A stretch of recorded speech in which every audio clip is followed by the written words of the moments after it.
বাবার ভালোবাসা যতদিন বাবা আছে ততদিন তুমি বুঝতা না, যতদিন তুমি বাবা না হচ্ছ ততদিনও তুমি বুঝবা না বাবা যে কি একটা বটগাছ তোমার জন্য, আল্লাহর কি একটা রহমত তোমার জন্য, তোমার বাবা, এটা তুমি বুঝতা না। বাবার ভালোবাসা বুঝতে হলে তোমাকে আবারও জন্ম নিয়ে এই পৃথিবীতে আসতে হবে।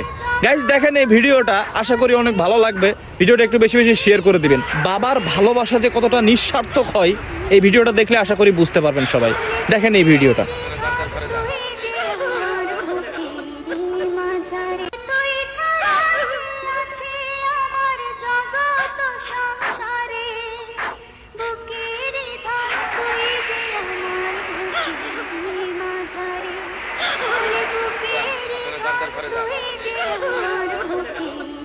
মাঝারে